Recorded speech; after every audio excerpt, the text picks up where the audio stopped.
I want you to think about a very memorable experience.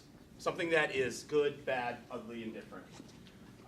And while you're doing that, I'll tell you a little bit about being a geek about experience. From what I understand, you guys, there's some sort of geeky vibe here. I love that. I asked friends what their best experiences were, and one of my friends gave me this one about being on tour with his friends. I love this part of it. Jumping into any body of water to get rid of the smell. My experiences are my personal experiences are about, the big diamond in the center is about buying a diamond ring. It's something you do individually. It's something you do as a person. The shared experience that I have in my personal life is about my honeymoon, my kids, my time at Burning Man, which is very memorable, but I don't really share that.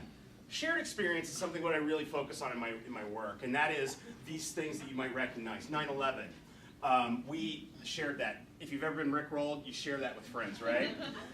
The Abercrombie and Fitch mob, we share these things with each other now in lots of different ways. These are the new campfires, right? But that's something that's always been what humans do. They want to share these things. And shared experience is, I think, a common thread that probably we all have to deal with in our lives and our business. So think about that memorable experience. And I want to take 5 seconds of my 15 here on this slide to say it out loud. Everybody say it out loud, just in concert. Say it. Okay, so unfortunately that was the sound of shared experience here. I was hoping we would have a cacophony of experience. So Eric, my trick didn't work. But the idea here is that even if you're in a startup, you need to create a shared experience, and what this says down here is shared responsibility. I work with retailers and brands to understand the shared responsibility they have with their consumers. And so I'm going to go quickly through some of these principles of consumer centricity that I work with. Know your best customers. Simple, straightforward, but the flip side of that is fire the bad ones.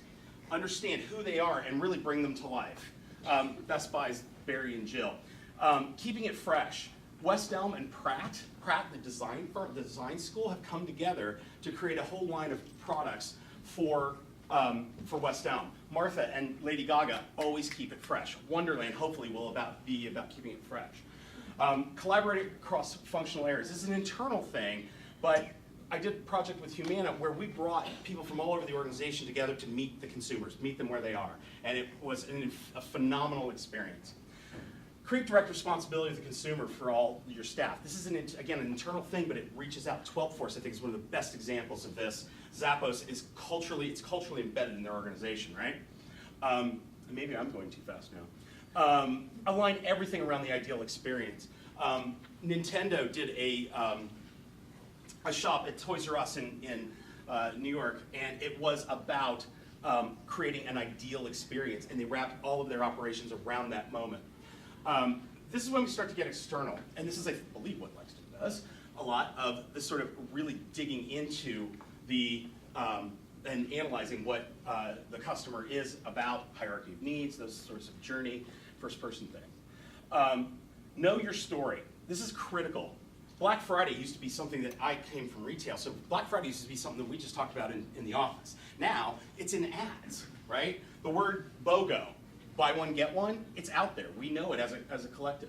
External, tell the story. Crate & Barrel is one of the best examples out there of being consistent across all channels, right? They're a great case study. I used to work in that store back in the day, and those ladies know it. Let them in on the story. This level of transparency and opening up the brand to consumers is critical. Pepsi Refresh has literally, I'm on the board of Wonderland, put us on the map locally and hopefully nationally. Number 10, write the shared story. Converse Blank Canvas project is one of the coolest things out there. If there's a Utrecht nearby, go see it. Go buy a pair of Chucks and make them your own. This is how Converse lets you in on the story. That's me. Is that 5 minutes? No, it's good. All right. All right. All right.